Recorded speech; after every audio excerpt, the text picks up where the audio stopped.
पांडे का भाई वो, सनसनीबाजों का गैंग जिसको धान और गेहूं में फर्क नहीं, वो सब कह रहे हैं कि ये फोर्थ इकोनॉमी क्या होता है, क्लास में जब सब फेल करने वाले हैं तो उसमें 30-31 नंबर लाने वाले की क्या अहमियत है। मैं एक हाथ से पकड़ूं इसके बाल और दूसरे हाथ में मेरे हो जूता, और मैं इससे एक ही सवाल पूछूंगा, क्योंकि ये जो चौथा सवाल, जो चौथी अर्थव्यवस्था बना है भारत, ये कोई भारत ने तो घोषित किया नहीं है मनीष जी, इसको इंटरनेशनल मॉनेटरी फंड ने घोषित किया है।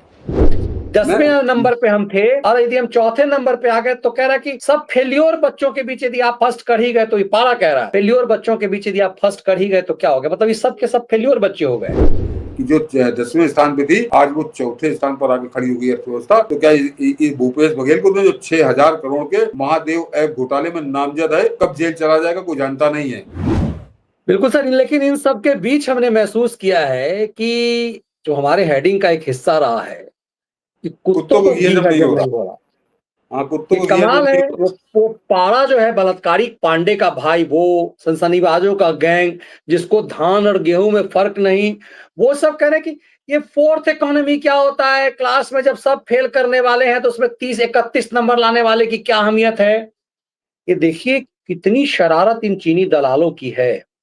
इन चीनी दलालों ने ऐसी शरारत शुरू कर दी है कि ये इतनी बड़ी उपलब्धि को ये कह रहे कुछ कुछ छोटों की चंडाल चौकड़ी तो ये कहने आ गई कि डॉलर क्या है, यदि आपकी सैलरी 50,000 रुपए है, डॉलर यदि कल 87 रुपए था, आज 85 रुपए का हो गया, तो आपकी सैलरी क्या 57,000 थोड़ी ना हो गई सर, आपकी सैलरी तो 50,000 ही है। डॉलर की कीमत भारतीय रुपए में कम होने से क्या फर्क पड़ता है। जो आप अभी 2-3 दिन पहले ही समझा गए कि पाकिस्तान में डॉलर के पाकिस्तानी रुपए की क्या स्थिति हुई, इर्द गिर्द सबके रुपए की कीमत गिर गया, भारत ने अपना वजूद बढ़ाया। चोट्टों की चंडाल चौकड़ी तो गजब की व्याख्या कर रही है सर। इन कुत्तों को घी, माल इनको डॉलर में ही आ रहा है यूट्यूब से, लेकिन इन चट्टों की चंडाल चौकड़ी की स्थिति जरा देखिए। अब दर्शकों को जरा आप समझिए, जो चौथी अर्थव्यवस्था भारत बना है वो कितनी बड़ी सफलता है, ऐतिहासिक सफलता है, कि उससे इनको आग लगी हुई है, और इतनी बुरी तरह आग लगी हुई कि अभी इनको कुछ सूझ नहीं रहा। तो मैं जरा दो बड़े मठाधीशों का नाम लेता हूँ, जो मूलतः तो कांग्रेस के दलाल हैं, पहले कम्युनिस्ट नस्ल के कुत्ते हैं, जो बाद में कांग्रेस के यहाँ पाले जाने लगे, क्योंकि कम्युनिस्ट मालिक इनके तबाह हो गए, बर्बाद हो गए, तो उन्होंने कांग्रेस के हवाले कर दिया कि हम इन कुत्तों को खिला पिला नहीं पाएंगे, तुम जरा इनको खिलाते पिलाते रहो। तो आजकल ये कांग्रेस के तलवे चाट रहे हैं।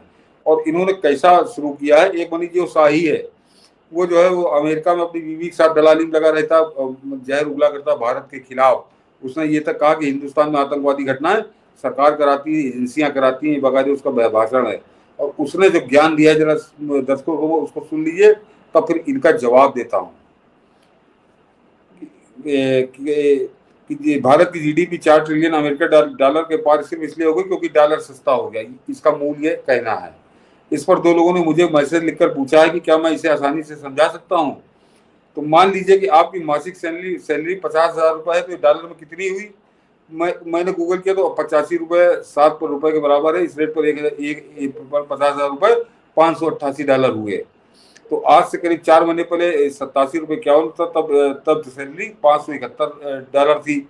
यानी करीब 4 महीने पहले आपकी मासिक सैलरी 571 थी, अब वो डॉलर का रेट कम हो गया तो आपकी सैलरी $588 हो गई। ये इसकी मेन, ये इतना बड़ा गणतज्ञ बन के, और सोच लीजिए कैसे कैसे गधे पंजीरी खा रहे हैं कांग्रेस के दरबार में।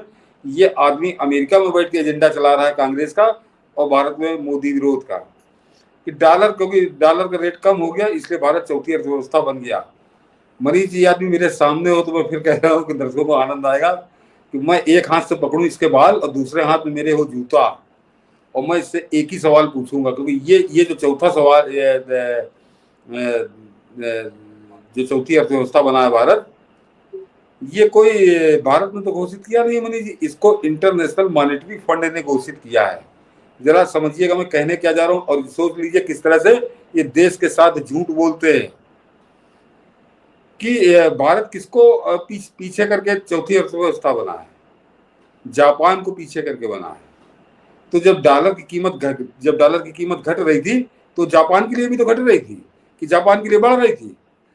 ये गधे, इनको इतनी तमीज नहीं है कि हम क्या बोल रहे हैं क्या, क्योंकि ये सुदबुद खो चुके हैं मोदी विरोध में, इनकी सुदबुद खो गई है। अगर डॉलर घट रहा है तो हिंदुस्तान के लिए भी घट रहा है, जापान के लिए भी घट रहा है।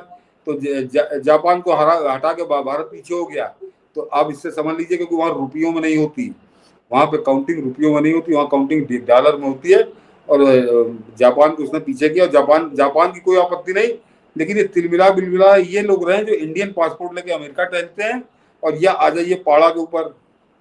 पाड़ा थोड़ा उससे मुझे पढ़ा लिखा लगा, तो पाड़ा ने इस तरह कोई मूर्खतापूर्ण बयान तो नहीं दिया, लेकिन पाड़ा उससे आगे चला गया। पाड़ा खर्रा खोल के बैठा अंग्रेजी अखबार का। कह अगर ये इतनी बड़ी उपलब्धि होती तो अंग्रेजी अखबार इसको बड़ी प्रमुखता से छापते। उन्होंने अंदर के पेज में छापा है। तो जैसे तुम हो वैसे वो है, एक राम मिलाई जोड़ी, एक अंधा एक कोड़ी। उन्होंने अगर अंदर के अखबार में छापा तो उपलब्धि जो है वो ऐतिहासिक नहीं होगी। अरे और बड़ा इतना आसान था चौथे उस पर हो जाना। तो अभी हम लोगों ने 2 ही दिन पहले तो मनीष जी प्रोग्राम किया। पाड़ा अगर तुम में दम हो, उस सनसनीबाज में दम हो, या जितने पूरा लगे भगुए चमचे कुत्ते भौंक रहे हैं, इनमें किसी में दम हो तो इतना तो बताओ कि 2004 में जो 10वें नंबर पे थी अर्थव्यवस्था, वही अर्थव्यवस्था 2014 में भी 10वें नंबर पे थी। तो तुम काहे नहीं उसको 9वें नंबर पे ले आए? उस दौरान भी डॉलर कई बार घटा कई बार बढ़ा, तो काहे नहीं फर्क पड़ा? तो ये अब इनको कोई कुछ नहीं सूझ रहा। तो अब ये उलूल जुलूल बातें कर रहे हैं और मगर इससे मनीष जी एक चीज और समझ में आती है कि जो बात हम लोग अक्सर कहते हैं, उस बात पे पुष्टि कर रहे कि कितनी बड़ी भारत की उपलब्धि है और हर भारतीय को इस पे गर्व होना चाहिए। और ये उस पर भारत को गालियां बक रहे हैं, ये भारत के उसमें कमियां निकाल रहे हैं।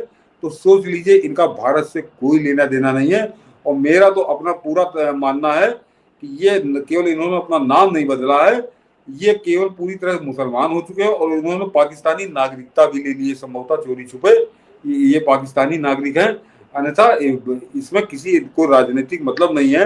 देश की एक बड़ी उपलब्धि है जिस पर इनको गर्व होना चाहिए। कम से कम गर्व ना हो तो कम से कम शांत रहे, अपना मुंह तो बंद रखें। ये कितना जहरीला भौंक रहे हैं और उलूल जुलूल भौंक रहे हैं। वो वहां अमेरिका बता रहा है कि जो है कि डॉलर कम हो गया इसलिए भारत बढ़ गया, तो जापान क्यों नहीं बढ़ गया? फिर जापान की करेंसी की तुलना भी तो डॉलर ही से होती है। तो और यहाँ पे ये बता रहा क्योंकि अंग्रेजी अखबार ने अंदर पन्ने छाप दिया, तो ये इस वजह से ये कोई बहुत खास बात नहीं है। और उलूल जुलूल बातें उसको फिर आगे उसको देखा नहीं। लेकिन ये भारत की बहुत बड़ी उपलब्धि है और इसी वजह से इनको आग लगी हुई है। और कुत्ते को घी नहीं तो क्या हजम आपको लग रहा है कि छोटा पैजामा गिरोह कोई समझा पाएगा कि 50,000 तो आपकी सैलरी है, और यदि डॉलर 87 रुपए का था और आज यदि 85 का हो गया तो आपकी सैलरी थोड़ी ना बढ़ी? ये जो तर्क से ये क्या मतलब क्या समझता है कि जिसका मतलब समझा पा रहा है इस तरह से? 10वें नंबर पे हम थे और यदि हम चौथे नंबर पे आ गए तो कह रहा है कि सब फेल्योर बच्चों के बीच यदि आप फर्स्ट कर ही गए, तो ये पारा कह रहा है फेल्योर बच्चों के बीच यदि आप फर्स्ट कर ही गए तो क्या हो गया? मतलब ये सब के सब फेल्योर बच्चे हो गए। कल तक जो सुपर जापान था, जर्मनी थी, ब्रिटेन था। मनीष जी, इस पूरे गैंग का मानसिक दिवालियापन अभी बताता हूँ। जो आपने छोटे पैजामे की बात की, तो छोटा पैजामा तो मतलब दुनिया, ये तो थोड़ी गूढ़ चीज है, समझनी पड़ेगी। छोटा पजामा जो दुनिया देख रही है उसका कि पृथ्वी नहीं घूमती, उसका इर्द गिर्द सूरज चक्कर लगाता है छोटा पजामा, इसका दीवाना है। वो 72 हूरों का दीवाना है, धरती चपटी इसका दीवाना है। तो ये समझाने में उसको टाइम नहीं लगेगा। पाड़ा को समझा देगा। लेकिन मरीज जी ये तो दलाली कर रहे हैं, नौकरी कर रहे हैं, ये तो पालतू कुत्ते हैं। आज मुझे कष्ट हुआ जब वो छत्तीसगढ़ का मुख्यमंत्री, जो अभी कुछ साल पहले तक मुख्यमंत्री था, भूपेश बघेल, उसने जो ट्वीट किया और उसके बाद वो बोला, तो हम लोग दिखाएंगे नहीं, उसने जो बोला उसने अपने ट्विटर पे लिखा भी, जब मनीष जी दिखाइए, तो मुझको लगा कि कैसे कैसे लोग, कैसे भारत विरोधी लोग, कैसे भारत से घृणा करने वाले लोग इस देश में मुख्यमंत्री बनते थे कांग्रेस के सौजन्य से। उसका ट्वीट सर्वनाक है। उसको चुल्लू भर पानी ढूंढ लेना चाहिए अपने लिए। वो मुख्यमंत्री रहा है इस देश का 5 साल तक लगातार रहा है और वो ये बातें कर रहा है।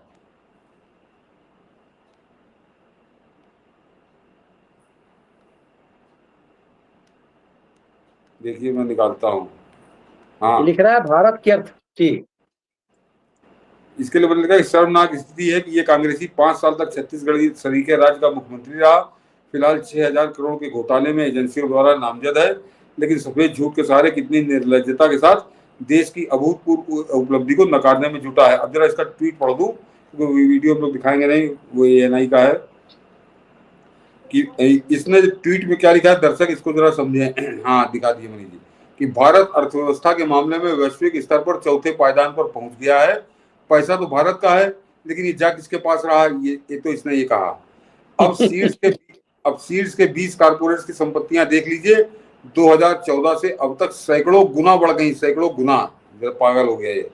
अब सवाल इस बात का है कि यदि हम विश्व की चौथी बड़ी अर्थव्यवस्था हैं, तो मनरेगा बंद क्यों है, तेंदुपत्ता क्यों नहीं खरीदा जा रहा, रोजगार क्यों छीने जा रहे हैं, रेलवे में भर्ती क्यों नहीं हो रही है, पीएसयू बंद क्यों हो रहे हैं, उनका निजीकरण क्यों हो रहा है। तो ये उलूल जुलूल बातें ये आदमी कर रहा है। यानी इसको भारत के जो चौथा सबसे बड़ी अर्थव्यवस्था बना है दुनिया की, वो इनको बर्दाश्त नहीं हो रही।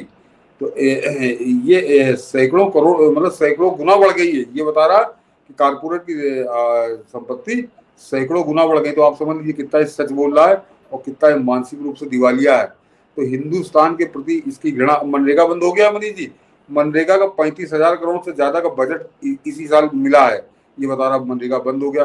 तेंदुपत्ता नहीं खरीदा जा रहा, खरीदा जा रहा है। तो इनको केवल क्योंकि गाली देनी है देश को, गाली देनी है प्रधानमंत्री मोदी को, इसलिए ये इस तरह की बातें कर रहे हैं। तो मेरा सिर्फ इतना ही कहना है कि इतनी बड़ी उपलब्धि जो देश की उपलब्धि है, किसी एक व्यक्ति की नहीं है। हाँ, एक व्यक्ति की उपलब्धि मैं कह सकता हूँ, और वो उस आदमी को पूरा श्रेय देना पड़ेगा। और उसके बाद अगर आप थोड़ा बहुत श्रेय दें तो बाकी उनकी जो टीम है, विशेषकर वित्त मंत्री जिनका नाम है निर्मला सीतारमन, तो प्रधानमंत्री मोदी को इसका पूरा श्रेय है। बाकी उनकी टीम जो मंत्रिमंडल की है, कि जो 10वें स्थान पे थी, आज वो चौथे स्थान पर आके खड़ी हो गई अर्थव्यवस्था। तो क्या इस भूपेश बघेल को तो जो 6,000 करोड़ के महादेव ऐप घोटाले में नामजद है, कब जेल चला जाएगा कोई जानता नहीं है। जो जेल जाने पर है वो बता रहा कि ये तो फ्रॉड हो रहा है, ये कोई मतलब नहीं है। या पाड़ा या वो जो शाही बैठा अमेरिका में आतंकवादियों का दलाल, इस टाइप के लोग उभर आए हैं। तो ये केवल एक बात बता रहा है पूरा। अगर एक सेंटेंस में मैं कहना चाहूँ कि कुत्तों को घी हजम नहीं हो रहा, बस ये कुत्तों को घी हजम नहीं हो रहा। समझिए, कुत्तों को घी हजम नहीं हो रहा। और कैसे नैरेटिव ये पालते हैं, कैसे पालते रहे, इससे स्पष्ट हो रहा है कि दुनिया भारत का महिमा मंडन कर रही है। हम जापान जैसे देश को पछाड़ गए।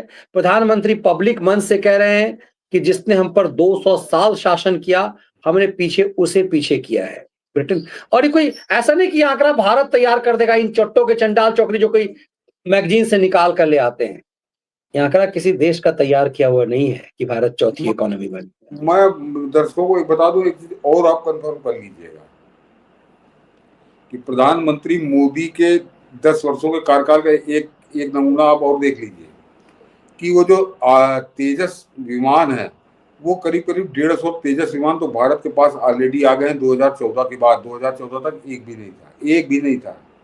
आज 150 के करीब है। और जो 11 साल पूरे करके समझिए, आज 12वें साल से उन्होंने शुरुआत की है, तो उस पर Bharat 5th generation fighter jet बनाने जा रहा है। दुनिया का चौथा देश बनने जा रहा है। तो कैसा काम हुआ है मिलिट्री पे और खासकर एयरफोर्स पे। ये केवल 1-2 घटनाएं आपको बताती हैं, लेकिन ये इनकी गंभीरता आप जरा दूसरे तरीके से समझेंगे तब आपको ज्यादा समझ में आएगी मनीष जी। कि 2004 से 2014 के बीच में एक बनाना और करना धरना तो छोड़ दीजिए, एक भी हवाई जहाज खरीदा नहीं गया, फाइटर जेट खरीदा नहीं गया। और आपको याद होगा वो प्रफुल्ल पटेल आजकल तो आ गया उसके जरिए, एनसीपी के जरिए भाजपा में शामिल हो गया है, वहां सरकार में शामिल है। एनसीपी अजीत पवार के आजकल पहले दबा रहा, पहले शरद पवार के दबाता था, आजकल अजीत पवार के हो सकता है चाटता भी हो तलुए हुए। उसने 35,000 करोड़ की एयरबस खरीदी थी, वो 35,000 करोड़ की।